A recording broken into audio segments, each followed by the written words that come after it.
രാജശ്രീ ആദിസ് വേൾഡിലേക്ക് എല്ലാവർക്കും സ്വാഗതം. ഞാനിന്നിവിടെ തയ്യാറാക്കുന്നത് പഴംപൊരിയാണ്. ഈ വീഡിയോ നിങ്ങൾക്ക് ഇഷ്ടമാകുമെന്ന് കരുതുന്നു. നമുക്ക് വീഡിയോയിലേക്ക് പോകാം. പഴംപൊരിക്കായി 5 ഏത്തപ്പഴം എടുത്തിട്ടുണ്ട്. നമുക്കത് മുറിച്ചെടുക്കാം. എല്ലാം മുറിച്ചെടുത്തിട്ടുണ്ട്. ഇനി ബാറ്റർ തയ്യാറാക്കാം. ഈ ഗ്ലാസ്സിന് 1 ഗ്ലാസ് മൈദ മാവ് എടുത്തിട്ടുണ്ട്. അതിലേക്ക് 1/4 ഗ്ലാസ് അരിപ്പൊടി കൂടി ഇട്ട് കൊടുക്കാം. ഒരു ചെറിയ സ്പൂൺ മഞ്ഞൾപ്പൊടി, ഈ സ്പൂണിന് 2.5 സ്പൂൺ എള്ള്,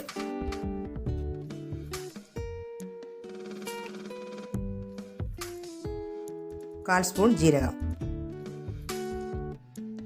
ഇത്രയും ചേർത്ത് ആവശ്യത്തിന് വെള്ളമൊഴിച്ച് കലക്കിയെടുക്കാം.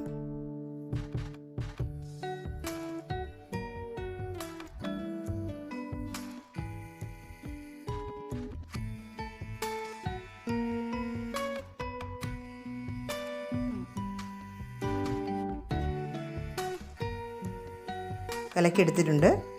1/4 സ്പൂൺ ഉപ്പ്, 2 സ്പൂൺ പഞ്ചസാര,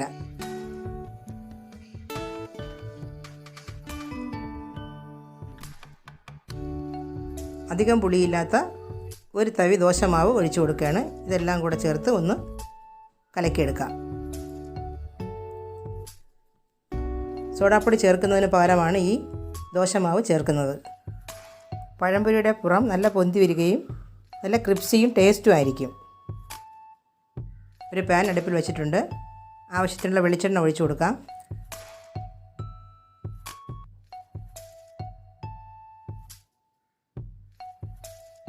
എണ്ണ ചൂടായിട്ടുണ്ട്. ഓരോന്നായി ബാറ്ററിൽ മുക്കി നമുക്ക് എണ്ണയിലേക്ക് ഇട്ട് കൊടുക്കാം.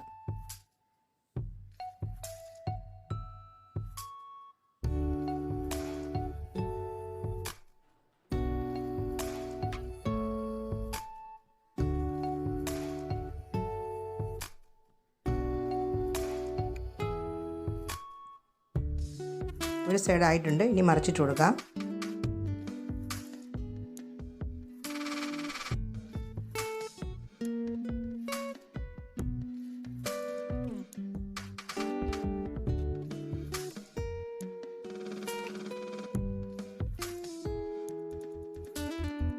പഴംപൊരി ആയിട്ടുണ്ട്. നമുക്കെടുക്കാം.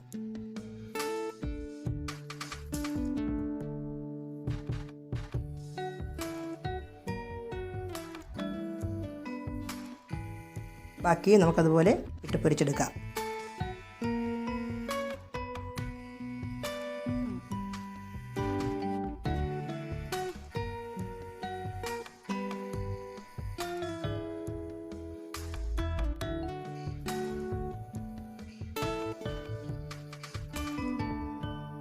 എള്ളും ജീരകമൊക്കെ ചേർത്ത് പഴംപൊരി ഉണ്ടാക്കുമ്പോൾ നല്ല ടേസ്റ്റാണ്. പഴംപൊരി ആയിട്ടുണ്ട്. നമുക്കത് കോരിയെടുക്കാം. പഴംപൊരി എല്ലാം റെഡി ആയിട്ടുണ്ട്. നിങ്ങൾക്ക് ഈ വീഡിയോ ഇഷ്ടമായെങ്കിൽ സബ്സ്ക്രൈബ് ചെയ്യണം, ലൈക്കും കമൻറ്റും ഇടണം.